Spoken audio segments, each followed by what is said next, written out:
Selamat datang di channel Area Anime yang akan membahas manhwa menarik, yaitu kembalinya Tuan Muda Kultus Iblis ke masa lalu demi menuntaskan balas dendamnya. Setelah mendedikasikan seluruh hidupnya mencari bahan ritual untuk teknik regresi, pada akhirnya Jashin berhasil. Dia juga langsung bertarung dengan salah satu murid tetua iblis dengan hasil yang sangat memuaskan. Dia pun meminta agar ayahnya meluangkan waktu untuk berburu dengannya. Setelah itu mereka mendaki sebuah pegunungan demi mendapatkan tempat ideal dalam berburu. Jashin terus memandang ayahnya dengan mencoba menerka apa yang dipikirkannya. Di kehidupan masa lalunya Jashin tidak menikah sehingga dia tak begitu tahu bagaimana rasanya memiliki anak seperti ayahnya. Maka dari itu dia sangat penasaran keberadaannya bagi Sang Lord.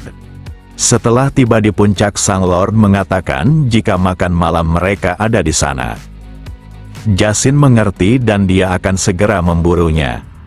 Hanya saja ayahnya penasaran bagaimana putranya menghabisi sesuatu yang bahkan tak dilihatnya. Untuk itu dia meminta Jashin menutup matanya demi merasakan area sekitarnya. Saat master praktisi bela diri mencoba mencari tahu keberadaan lawannya, maka mereka akan merasakan getaran pada udara di sekitarnya. Orang-orang biasanya menyebutnya sebagai aliran energi dari makhluk hidup. Saat ini Jashin hanya merasakan aliran energi yang sangat dahsyat. Aliran energi tersebut adalah milik ayahnya sendiri yang meluap tak terkendali. Sekarang dia harus mengeluarkan sebagian energi dalam satu garis tunggal. Meski terdengar mudah, tapi Jashin harus melakukannya tanpa menghancurkan energi itu dan memikirkan tubuhnya sebagai sebuah bola benang. Setelah itu dia akan melepaskan energi tunggal tersebut untuk mencari targetnya. Di sela itu ayahnya menanyakan apakah Jashin menemukan sesuatu.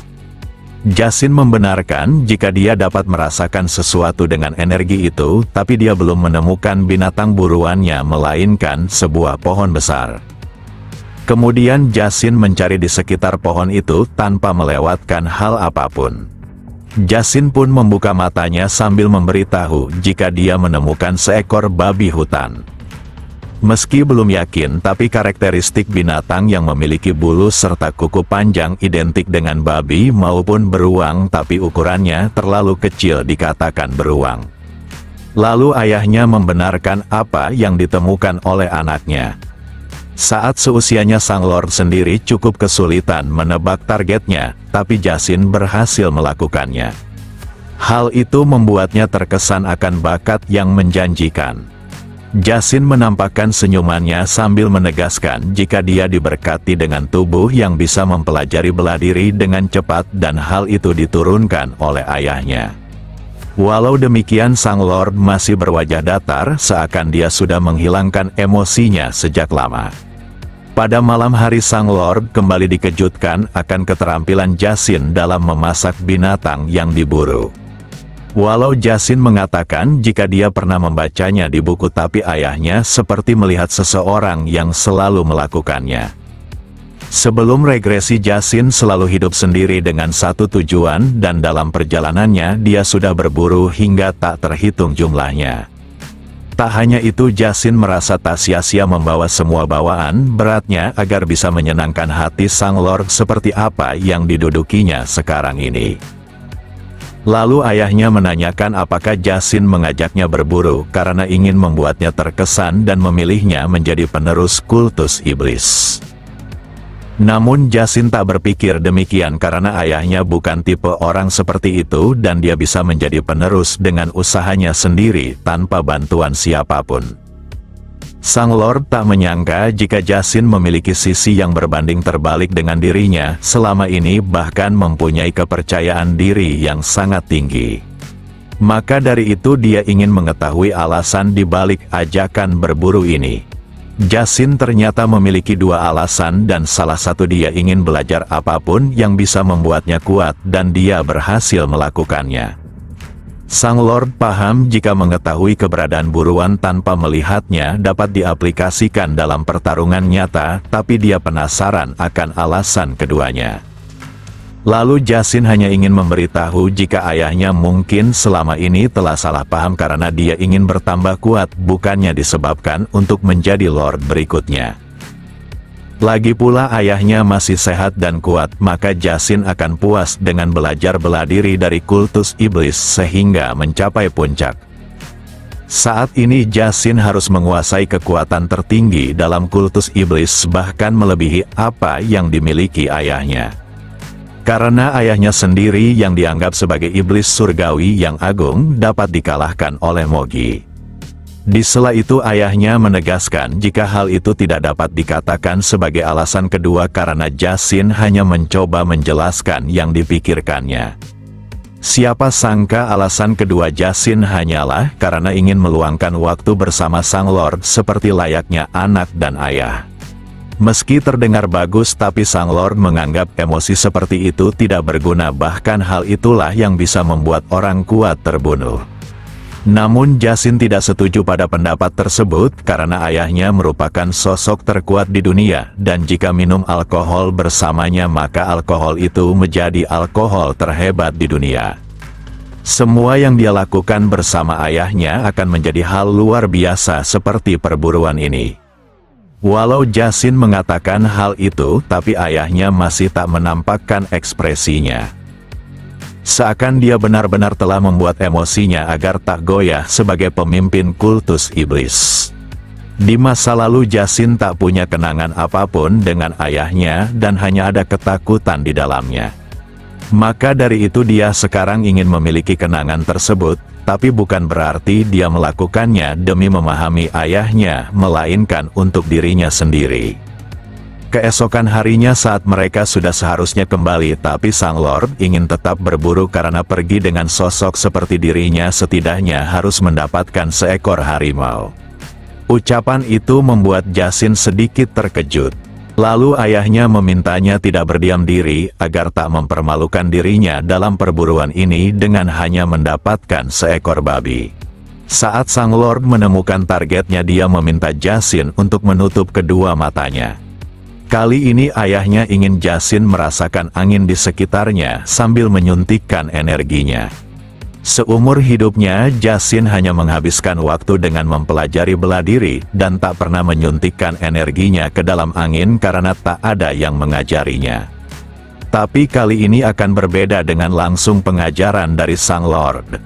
Jika Jacin terlalu terlambat dan waspada, maka dia membutuhkan waktu yang banyak, tapi jika ingin menggunakan kemampuan ini dalam pertarungan nyata, maka dia mengirim energinya secepat mungkin sebelum musuh menemukannya. Jacin bisa merasakan angin di sekitarnya dan energinya, tapi dia cukup sulit untuk mengendalikan keduanya. Kemudian dia menemukan solusinya di mana Jacin hanya perlu menggabungkan keduanya agar aliran energi tidak berbenturan dengan angin. Jangkauan energi Jacin seketika melesat dengan cepat menyusuri hutan. Pada akhirnya dia berhasil menyentuh targetnya sekaligus mengetahui binatang tersebut. Walau sudah menguasai banyak bela diri di masa lalu bahkan pantas disebut sebagai puncak kekuatan, tapi Jacin sangat emosional akan pencapaian ini. Sang Lord yang melihat ekspresi putranya seketika berbalik dan memintanya agar tak berhenti berlatih karena semakin banyak garis energi yang bisa dirinya munculkan akan semakin tinggi peluangnya bertahan dalam pertempuran nyata. Pada malam hari Jacin menunjukkan kartu andalannya untuk menghangatkan diri. Sang Lord tak menyangka sake yang dibawa anaknya cukup enak. Hanya saja Jacin menampakkan wajah yang seakan menunjukkan jika sake ini sangat keras untuk remaja seusianya, walau hal itu hanyalah kebohongan. Sang Lord mengingatkan jika seorang manusia dalam kultus iblis takkan mengeluh tentang alkohol yang terlalu keras. Semua itu bukanlah tanpa alasan karena mereka harus membunuh hati serta emosinya dari berbagai perasaan. Lalu Sang Lord menanyakan apakah Jacin bisa membunuhnya untuk mencapai tujuannya. Dengan wajah datar Jacin mengatakan bagaimana mungkin seorang anak membunuh ayahnya. Tapi kenyataannya Justin akan melakukannya jika dia memiliki alasan kuat, dan perbincangan ini merupakan sesuatu yang tak bisa dia dapatkan di kehidupan sebelumnya. Sang Lord mengerti dan meminta Justin tidak menganggap dirinya kejam jika tak bisa membunuh emosinya. Lalu Justin menegaskan jika dirinya akan belajar kejam dimulai dengan meminum alkohol yang keras. Untuk kesekian kalinya Sang Lord dibuat terkesan akan perubahan putranya yang sulit ditebak seakan menyembunyikan banyak rahasia. Perburuan itu pun usai dengan Justin yang mendapatkan teknik baru. Setelah fokus selama beberapa hari latihan sejak regresinya, kini dia mampu mengalirkan energinya ke udara dengan bebas. Tidak hanya itu, dia bisa memunculkan 3-4 garis dalam kondisinya yang sekarang. Justin tak menduga Sang Lord mengajarinya sesuatu yang berharga seperti mendapatkan nyawa tambahan dengan fungsi mencari tahu keberadaan musuh yang kapan saja bisa menyerangnya secara tiba-tiba. Jika terus fokus berlatih, maka Justin pasti bisa menggunakan lebih dari 10 garis sehingga bisa menetralisir teknik tersembunyi musuhnya. Jika musuhnya manusia biasa, maka Justin pasti bisa menjadi yang terkuat, tapi sosok seperti Mogi bahkan mengalahkan ayahnya Sang Raja Iblis Surgawi di markasnya sendiri. Paviliun Kultus Iblis merupakan sebuah tempat yang dijaga sepenuhnya oleh 3 formasi dengan 6 perangkap yang berisi kelompok elit khusus. Lalu terdapat 8 tetua iblis tertinggi dari 8 arah yang berbeda diiringi bawahan yang melindungi Sang Lord. Di utara terdapat para iblis pedang yang dipimpin oleh tetua iblis yang dijuluki sang pemilik satu tebasan tertinggi. Sementara di selatan dipimpin oleh tetua iblis agung yang dijuluki sebagai ahli pedang darah. Kemudian di bagian timur dihuni keluarga yang tergila-gila akan tinju mereka dan dipimpin oleh tetua iblis yang dijuluki sang tinju tak terkalahkan. Lalu di barat terdapat para penyihir yang menakutkan dengan tetua agung yang dijuluki sang iblis pemakan jiwa. Sementara di timur terdapat para faksi bertopeng yang dijuluki iblis tak berperasaan. Selanjutnya di bagian tenggara terdapat tetua iblis yang hanya menghabiskan waktunya dengan mabuk. Berbanding terbalik dengan di barat daya, di mana mereka terobsesi mempelajari segala jenis racun yang dipimpin oleh tetua iblis sang raja racun. Lalu di barat laut sekaligus yang terakhir terdapat sang iblis agung yang terobsesi akan kepercayaan dengan julukan Buddha yang menipu dunia. Awalnya Justin mengira musuh menerobos dari luar, tapi kenyataannya pertahanan depan tidak dihancurkan. Maka dari itu Justin yakin salah satu dari 8 tetua agung membiarkan Mogi masuk ke dalam paviliun tempat sang Lord Kultus Iblis berada. Pengkhianatnya mungkin saja lebih dari 1 dan sampai dia regresi mereka belum ditemukan. Tapi Justin tak terlalu peduli siapa pengkhianatnya karena dia hanya perlu menganggap semua 8 tetua adalah pengkhianat tersebut.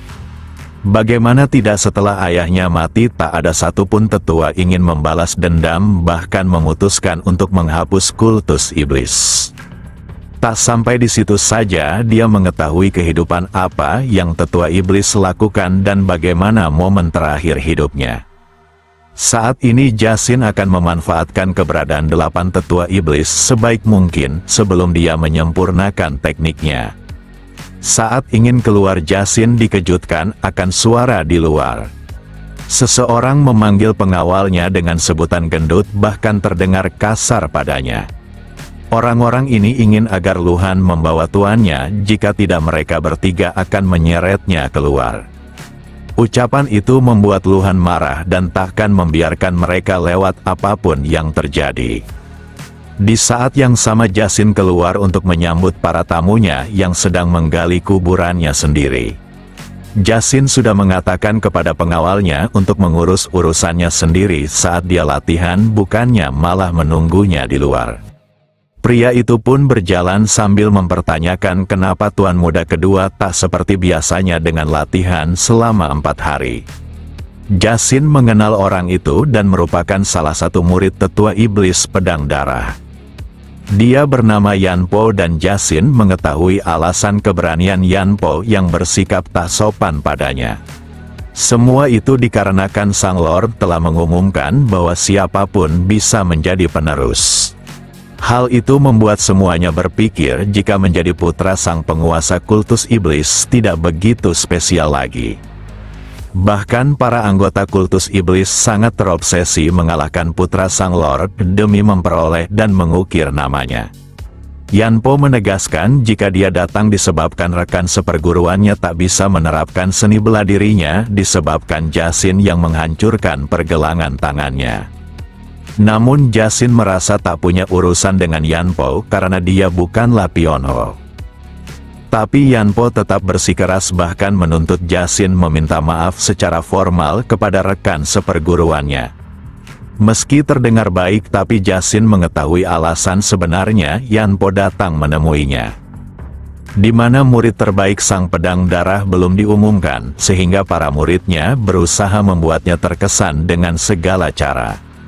Maka dari itu Yanpo ingin permintaan formal agar masternya mengakuinya bahwa dia bukanlah tipe orang yang bisa membuat nama besarnya ternodai. Hanya saja Jasin tak berniat melakukannya bahkan akan memberinya pelajaran yang tak terlupakan dalam hidup Yanpo atas keberaniannya menerobos tempatnya.